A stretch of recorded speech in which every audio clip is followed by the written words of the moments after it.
गजमुख बालक, तुम तो पूर्व में भी इन देवताओं को भगा कर ले जाने का दुस्साहस कर चुके हो।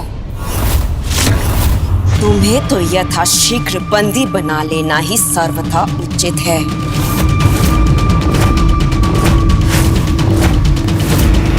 अच्छा, वो तो मेरी एक भूल मात्र थी जो मेरी अज्ञानता के कारण हुई।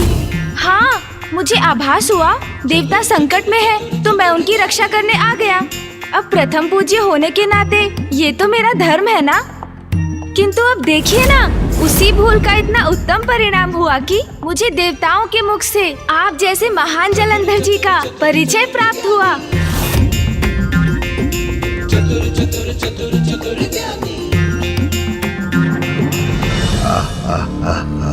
मेरी महानता का प्रचार हुआ हो जिससे अनुचित नहीं, ये विचित्र गजमुख बालक उचित कहता है। भगवान सर्वश्रेष्ठ जलंधर प्रसन्न हुआ। भैया, और मैं तो यहाँ नवीन भगवान महान जलंधर का अभिवादन करने आए हैं। शिव पुत्र भी मेरा नमन कर रहे हैं। शिव का समय गया, अब ये जलंधर का समय है। किंतु भैया, देवराज इंद्र ने तो जलंधर जी को लेकर कुछ और ही कहा था, है ना? हाँ गणेश, कहा तो था। अब मैंने क्या कहा था प्रथम पूज्य गणेश जी? क्या कहा था इसने? कैसे कहूँ, किंतु कहना तो पड़ेगा ही। देवराज इंद्र कह रहे थे भगवान जलंधर भगवान जैसे नहीं है, किंतु जलंधर जी, उनका कथन सत्य नहीं है। सत्य तो आप हैं। हाँ, इतने राजसी हाव भाव, ऐसे सुंदर वस्त्र, इतने बहुमूल्य आभूषण। अरे वाह, आपके पास तो त्रिशूल भी है।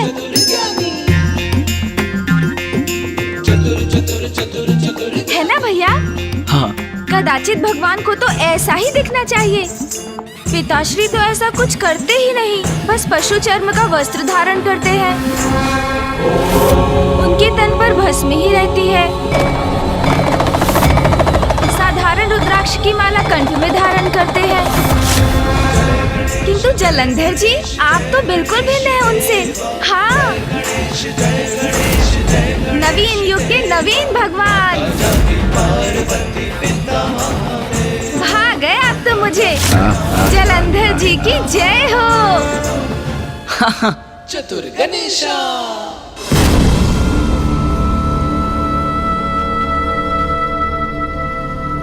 अच्छा, तो अब जलंधर जी ये भी बता दीजिए कि भैया और मेरा निवास कहाँ होगा?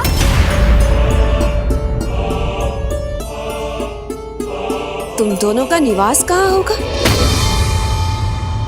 अर्थात? जलंधर जी, आपके पीछे खड़ी ये दुष्ट दासी कौन है जो हमारे वार्तालाप में बार बार व्यवधान उत्पन्न करने का दुस्साहस कर रही है? आप जैसे भगवान को दासियों को इतनी स्वतंत्रता देना उचित नहीं जलंधर जी। मूर्ख, दासी कह रहा है मुझे। मेरे बलश्रेष्ठ इसका दंड देंगे तुम्हें। दासी नहीं है, मेरी पत्नी है वो।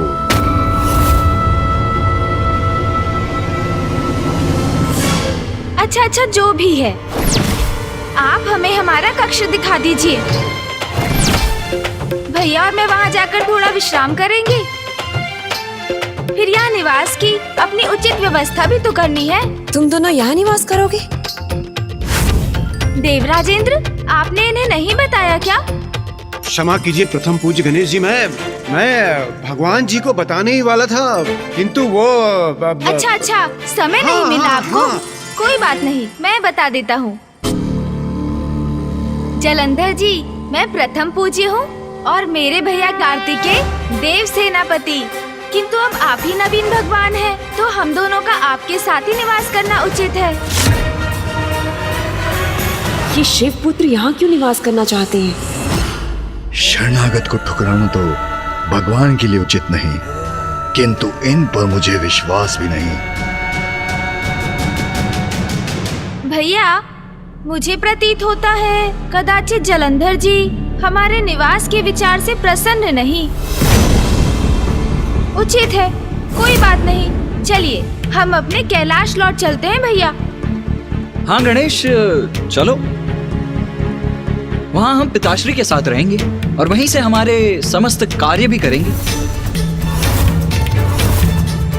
मैं भावी युद्ध के लिए पिताश्री के सुझाव से रणनीति की रचना भी किया करूंगा। जलंधर जी कोई बात नहीं, किंतु आप जैसे नवीन भगवान से भेंट कर मुझे बहुत आनंद आया। भैया और मैं अपने दायित्व निभाने में अत्यंत व्यस्त रहते हैं, किंतु जब भी समय होगा हम पुनः आपसे भेंट करने चले आया करेंगे। अब आप हमें अनुमति दीजिए। प्रथम पूज्य और देव सेनापति तो अत्यंत महत्वपूर्ण देवता हैं। ये दोनों यहाँ रहेंगे तो मैं इनके सभी कार्य प्रभावित कर सकता हूँ। यदि ये कैलाश लौट गए तो वो शिव इनकी योजनाएं निर्धारित करेगा।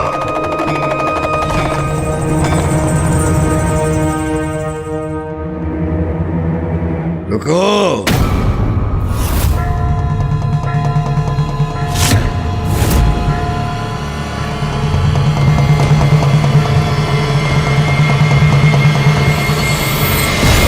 भगवान अपनी शरण में आए अपने भक्तों को अपना शरणागत बनाता है।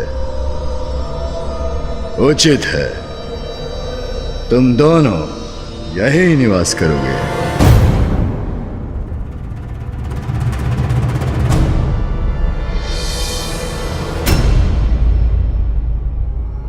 धन्यवाद नवीन भगवान जी, आपने सिद्ध कर दिया। आप तो वास्तव में ही महान है।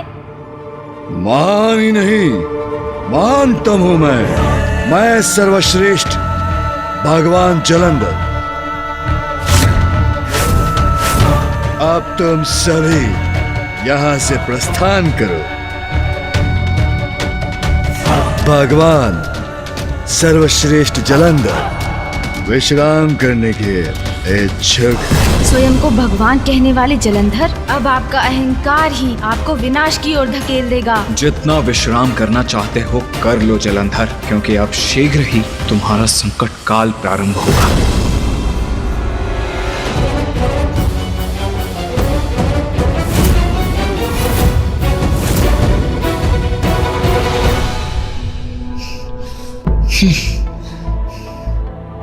गणेश, तुम एक क्षण भी यहाँ कैसे रह सकते हो? मुझे तो घृणा हो रही है इस स्थान से। मन तो करता है अभी जाऊं और उस जलंधर की ग्रीवा दबाकर अंत कर दूं उसका। उचित नहीं किया बलश्रेष्ठ। क्या आवश्यकता थी उन दोनों को यहाँ निवास करने की अनुमति देने की? मुझे तो उन पर तनिक भी विश्वास नहीं है। अगर मेरा बस चलता तो मैं उन दोनों को उस समय कालकोठरी में डलवा देती। मुझ शक्ति स्वरूपा को दासी कह रहा था। हमें उन दोनों को बंदी बना लेना चाहिए था। गणेश, तुम सुन भी रहे हो मैं क्या कह रहा हूँ? उस जलंधर और उसकी दुष्ट पत्नी पर मुझे तनिक भी विश्वास नहीं है। मुझे तो ये समझ में नहीं आ रहा है कि हम यहाँ समय व्यर्थ क्यों कर रहे हैं। चिंता ना करें भैया, मैं सुन भी रहा हूँ आपको, आपके कथन पर भी ध्यान दे रहा हूँ और शीघ्र उसके लिए कुछ करने भी जा रहा हूँ। किंतु आपको धैर्य पूर्वक कुछ और समय मेरा विश्वास करना होगा। मुझे उन शिव पुत्रों पर तनिक भी विश्वास नहीं है। वो कचमुख गणेश तो फिर भी उचित है, शांत है। उसकी बुद्धि और चतुराई का बखान बढ़ा चढ़ा कर किया जाता है। उससे हमें कोई संकट नहीं। किंतु वो कार्तिकेय, यदि दृष्टि से कोई किसी का संहार कर सकता तो वो कार्तिकेय हम दोनों का अंत कर चुका होता।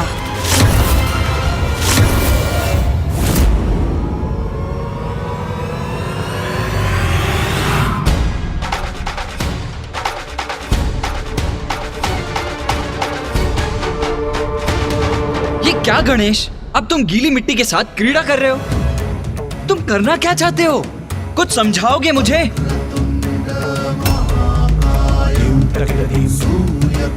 आप शीघ्र ही सब कुछ समझ जाएंगे भैया। बस थोड़ी अवधि के लिए मेरा और साथ दीजिए आप। चलिए, हमें शीघ्र ही यहाँ पार्थिव शिवलिंग का निर्माण करना है। ओह, तो ये आरंभ है तुम्हारी योजना का। हमें उन दोनों का अंत कर देना चाहिए। शांत हो जाओ वृंदा, शांत हो जाओ वृंदा। शिव पुत्र समझ चुके हैं, उनकी पिता की सत्ता का समय अब समाप्त हुआ। शरणागत बने हैं हमारे, प्रसन्न हुआ। भगवान सर्वश्रेष्ठ जलंधर प्रसन्न हुआ। और तुम्हें भी प्रसन्न होना चाहिए। उनके हमारे शरण में आने से तो प्रमाणित हो चुके हैं कि सृष्टि में एकमात्र भगवान मैं, शक्ति तुम।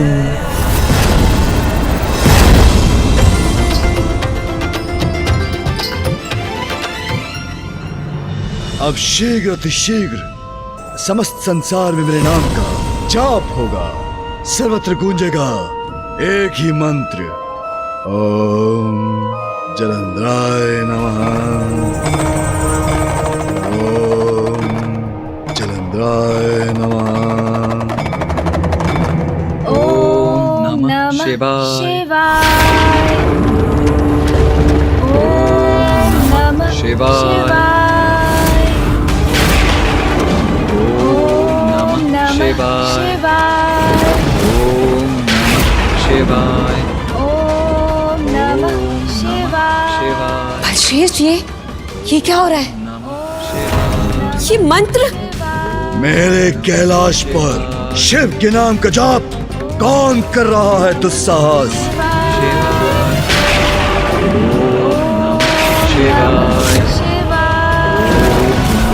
शिवाय। बलश्रेष्ठ, ये स्वर तो भवन के भीतर से आ रहा है। कोई भीतर ही हमारे साथ घात कर रहा है।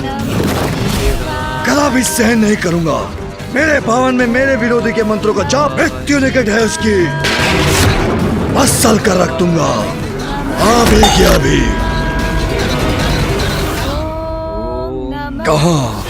कहां से आ रहा है स्वर? ओम शिवाय। शिवाय। शिवाय। ओम नमः शिवाय। शिवाय। ओम नमः शिवाय। इसी कक्ष के भीतर से आ रहा है स्वर।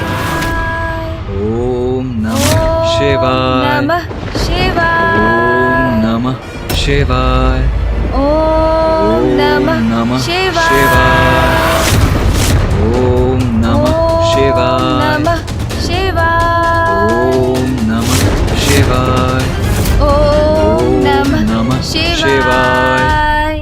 ओम नमः शिवाय। नमः शिवाय। शिवाय। ओम नमः शिवाय। ओम नमः शिवाय। ओम नमः शिवाय। शिवाय। मैंने आपसे कहा था बलश्रेष्ठ कि इन शिव पुत्रों पर विश्वास करना उचित नहीं है, क्योंकि इन पर विश्वास में भी विष का ही वास है। और इसी विष के बीज ये शिव मंत्र का जाप करके बो रहे हैं। बलश्रेष्ठ, ये आपकी प्रभुता, आपकी सत्ता के प्रति अविश्वास जगाने का प्रयास कर रहे हैं। उचित कह रही हो वृंदा। विषदंश के समान प्रतीत हो रहा है मुझे ये स्वर। इस सपोले अवश्य मुझे यहाँ डसने का विचार लेकर आए हैं। बंद करो इस शिव के मंत्र का जाप अभी की अभी।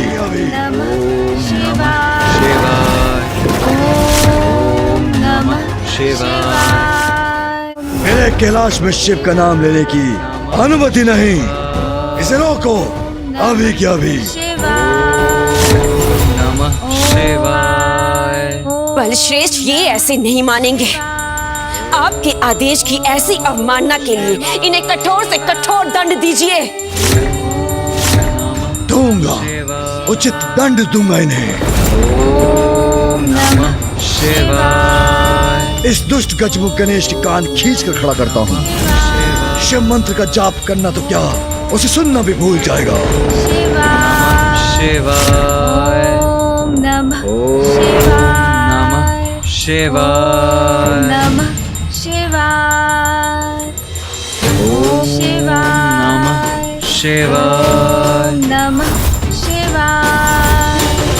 ओम नमः गणेश को स्पर्श करने की भूल भी मत करना जलंधर। नमः शिवाय। ओम नमः शिवाय। ओम नमः शिवाय। ओम नमः शिवाय। ओम नमः शिवाय। जलंधर, तुम्हारा हाथ पुनः आगे बढ़ा तो उसका दुष्परिणाम सह नहीं सकोगे तुम। ओम नमः शिवाय। ओम नमः शिवाय। ओम नमः अरे श्रेष्ठ, आप रुक क्यों गए? ये गणेश अभी भी उस शिव का मंत्र जपे जा रहा है। शिवाय। आप इसे दंडित करने में झिझक क्यों रहे हैं? संकोच का तो कोई स्थान ही नहीं। दंडित तो अवश्य करूंगा इस गजमुख बालक को, अभी की अभी। ओम नमः शिवाय। भैया,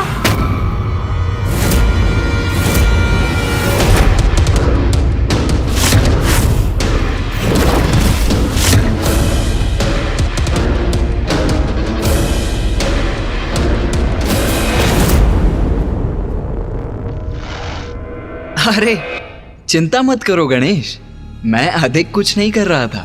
मैं तो मात्र इन्हें घंटी ध्वनित करने का अवसर प्रदान कर रहा था। घंटी तो ध्वनित हो चुकी है दुस्साहसी शिवपुत्र। तुम्हारे संकट के आरंभ की घंटी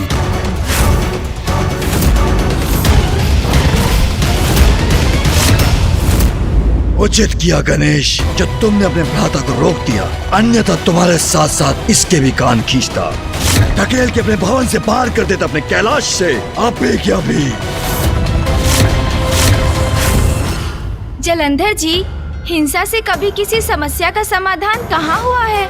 इस प्रकार उत्तेजित होकर भीतर आने के स्थान पर यदि आप यहाँ शांति से आते, हमारे साथ बैठकर शिव मंत्र का जाप सुनते, तो निश्चित ही आपका क्रोध शांत हो जाता। तभी के तभी। इतना दुस्साहस। मैं भगवान जलंधर तुम्हारे मुख से ओम जलंधराय नमः का जाप सुनने के स्थान पर मैं शिव के मंत्र का जाप करूं? अंतिम चेतावनी दे रहा हूं तुम्हें। या तुम्हें तो क्या, किसी को भी शिव का नाम लेने की अनुमति नहीं। किंतु भगवान का नाम लेने में किसी की अनुमति की क्या आवश्यकता है जलंधर जी? बस बस बस, बहुत हुआ बालक। भूल गए हो क्या? मैं तुम्हारा भगवान हूँ। ये मेरा कैलाश है, मेरा निवास है। मेरी अनुमति से तुम यहाँ निवास कर रहे हो, शरणागत हो। किंतु आभार मानने के स्थान पर मेरे ही निवास में उस शिव का नाम ले रहे हो। द्रोही हो तुम। इसका दुष्परिणाम तुम दोनों को भुगतना होगा, और वो भी अभी की अभी। क्रोध के कारण व्यक्ति अपने वाणी और अंगों से नियंत्रण खो बैठता है, और वही स्पष्ट आपके हाव भाव में भी झलक रहा है। क्या कारण है आपके इस क्रोध का, नवीन भगवान जलंधर जी? नवीन भगवान? नवीन भगवान नहीं, वास्तविक भगवान है सर्वश्रेष्ठ जलंधर। महादेव से भयभीत है क्या? कदाचित महादेव से असुरक्षा का भाव है आपके भीतर, इसीलिए तो आपको बार बार ये जताने और बताने की आवश्यकता पड़ती है कि आप ही वास्तविक भगवान हैं। असुरक्षा का भाव मुझे? हाँ, तो उचित ही तो है। हम महादेव पुत्र यदि अपने पिताजी की पूजा कर रहे हैं तो इसमें आप विचलित क्यों हो रहे हैं? महादेव की पूजा से आपको क्या भय हो सकता है? इन शिवपुत्रों का दुस्साहस तो अपनी सभी सीमाएं लांघ रहा है। जब इन्होंने यहाँ प्रवेश किया था, मुझे तो तभी संदेह हो गया था इन दोनों पर। इन्हें तभी बंदी बना लेना चाहिए था हमें। जब देवताओं ने महादेव को बताया कि आपने स्वयं को वास्तविक भगवान घोषित किया है, तो महादेव तो क्रोधित हुए ही नहीं, वे शांत ही रहे। और उन्होंने पूर्ण आत्मविश्वास से भी कहा कि उनकी वास्तविकता तो सर्वज्ञात है, इसलिए कोई स्वयं को भगवान कहने लगे तो भी इससे उनके सत्य पर कोई प्रभाव नहीं पड़ता। किंतु उनके विपरीत महादेव की पूजा आपको इतना क्रोधित क्यों कर रही है? हाँ, समझ गया। इन्हें प्रतीत होता है कि यदि कोई महादेव की पूजा करेगा तो ये भगवान नहीं रहेंगे। अर्थात इन्हें तो स्वयं पर विश्वास ही नहीं है गणेश। बंद करो ये अनर्गल प्रलाप।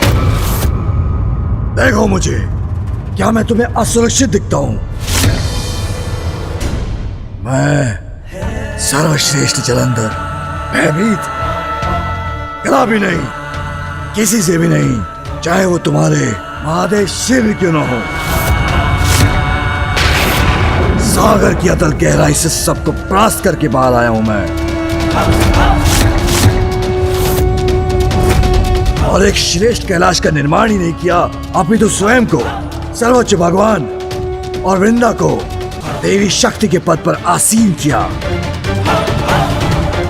पशु चर्म धारण कर न जाने किसके ध्यान में लीन रहता है तुम्हारा पाखंडी शिव। अब मैं अति शीघ्र उस ढोंगी शिव को उसके स्थान से हटा दूंगा, और तब तुम सभी देवताओं के साथ साथ वो शिव भी मेरी शरण में आकर मेरा अनुयायी बनकर मेरे आदेशों का पालन करने पर विवश हो जाएगा, क्योंकि फिर उसके पश्चात मैं ही सदा सर्वश्रेष्ठ भगवान होऊंगा, वो पाखंडी शिव नहीं। अहंकार जब चरम पर पहुंचता है तो फिर वही पतन का कारण बनता है। इसलिए अब आपके भी पतन का समय आरंभ हो चुका है जलंधर जी।